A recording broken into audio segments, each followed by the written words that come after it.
कल की 2898 AD movie का टीजर रिलीज कर दिया गया है, जिसमें अमिताभ बच्चन अश्वत्थामा के किरदार में नजर आ रहे हैं। बता दें, अश्वत्थामा महाभारत के मुख्य पात्रों में शामिल है।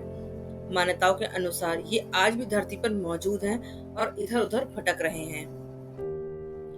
अश्वत्थामा महाभारत का एक ऐसा पात्र है जिसके बारे में कहा जाता है कि ये आज भी धरती पर मौजूद है और मुक्ति के लिए इधर उधर भटक रहा है। बता दें, अश्वत्थामा कौरवों और पांडवों के गुरु द्रोणाचार्य के पुत्र थे, जिसे भगवान शिव से एक ऐसी शक्तिशाली दिव्य मणि प्राप्त थी जिसने उसे अमर बना दिया था।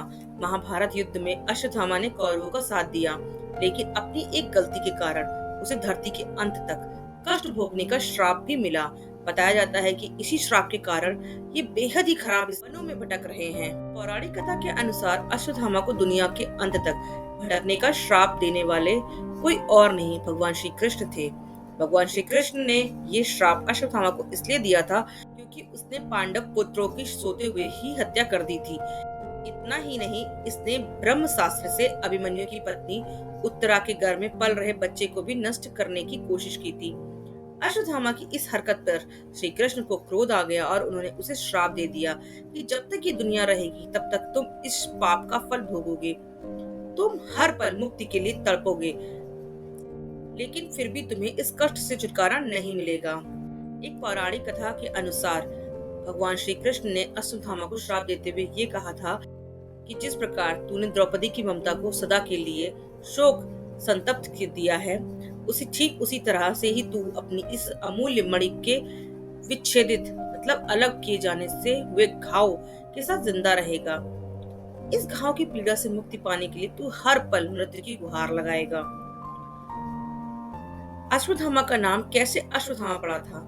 अश्वत्थामा नाम कैसे पड़ा, इसके पीछे एक दिलचस्प कहानी है। कहते हैं, जब गुरु द्रोणाचार्य के घर इस बालक का जन्म हुआ था तो उसने जन्म लेते ही अश्व यानी घोड़े की तरह आवाज की थी, जिसके बाद आकाशवाणी हुई कि इस बालक को अश्वत्थामा के नाम से जाना जाएगा। अश्वत्थामा के पास एक ऐसी मणि थी जिसकी वजह से वह अजय और अमर था। इसी मणि के कारण ही ना वह कभी बीमार पड़ सकता था और ना ही बूढ़ा हो सकता था। या तो ये मणि इसे भगवान शंकर से वरदान स्वरूप प्राप्त हुई थी, जो जन्म से ही इसके मस्तक पर सुशोभित थी। ये चमत्कारिक मणि सभी तरह की विपत्तियों से इसकी रक्षा करती थी। धरती पर कहाँ है अश्वत्थामा?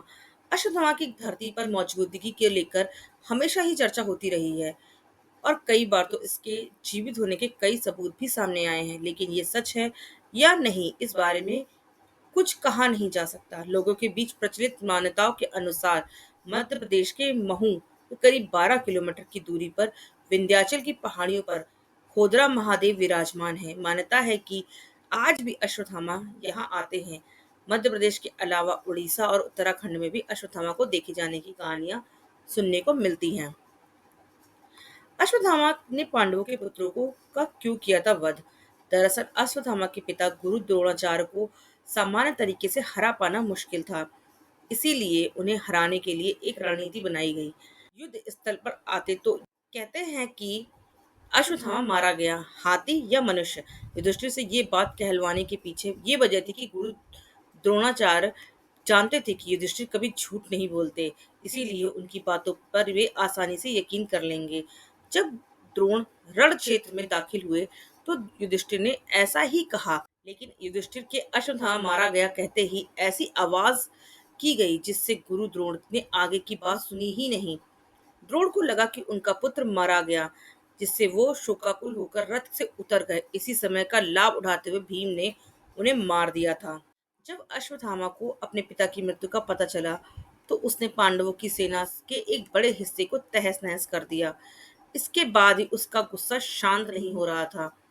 तब वह रात के समय पांडवों के पंडाल में गया, वहां से पांचों सोते हुए जहां भी पांचों सोते थे, और उसने वहां आग लगा दी।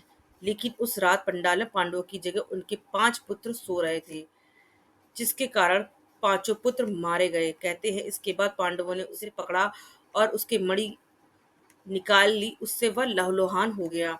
तब कृष्ण ने उसे श्राप दिया कि अब वह इसी हालत में अपना जीवन गुजारेगा और धरती के अंत तक जीवित रहेगा। कहते हैं यही वजह से कि अश्वत्थामा आज ही वनों में भटक रहा है। तो ये थी अश्वत्थामा की एक ऐसी कहानी जिसको अमिताभ बच्चन फिल्म अश्वत्थामा 2898 में निभा रहे हैं। ये फिल्म बहुत ही चर्चाओं में है और ये फिल्म 27 जून को रिलीज हो रही है। अगर हमारा वीडियो पसंद आया हो तो हमारे चैनल को सब्सक्राइब कीजिएगा, लाइक कीजिएगा और कमेंट करके जरूर बताइएगा कि हमारा वीडियो कैसा लगा। मिलते हैं नेक्स्ट वीडियो में, तब तक के लिए थैंक यू सो मच।